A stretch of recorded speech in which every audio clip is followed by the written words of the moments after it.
Hey, what's up? My name is Galactor, and in this video I want to show you how you can easily create a very clean and stable Reese bass.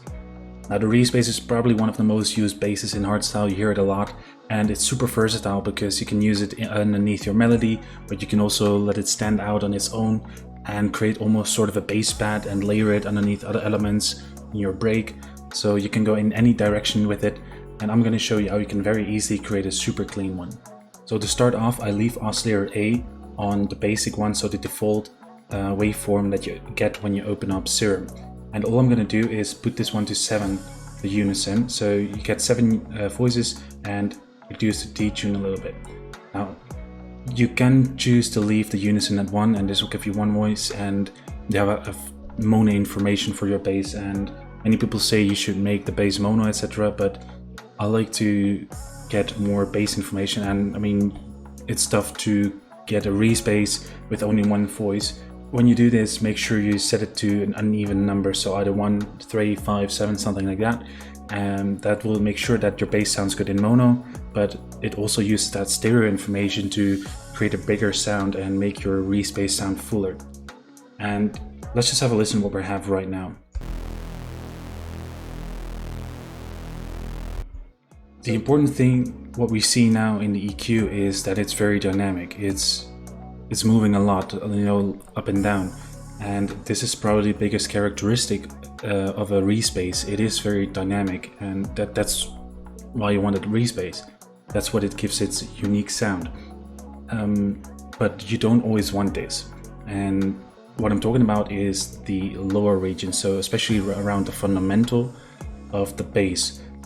If we play it again, you can see that the fundamental is also going up and down quite a lot.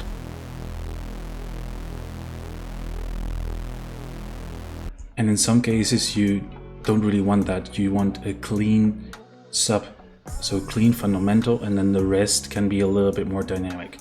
Now you can do this by applying multiband compression or a dynamic EQ, but this is a very tedious process. It's going to take quite some time.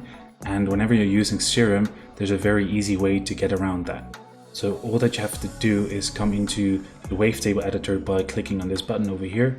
Then we go into process and say remove the fundamental, and this removes the fundamental frequency. So if I now play the sound, you can see that the fundamental is gone, and all that we're left with is the harmonic information. And because we do want the sub, all you have to do is turn on the sub in Serum.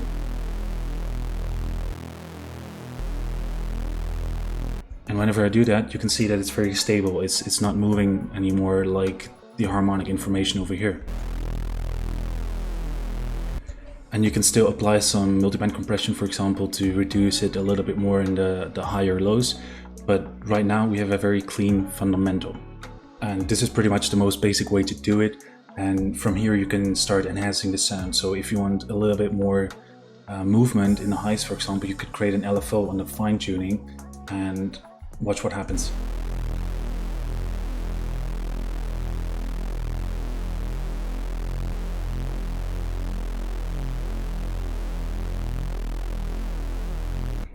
And these are the kind of details that can make your sound a little bit more unique. You can add oscillator B to it. Let's add 3 voices maybe, and then also remove that fundamental over here. We can apply a filter.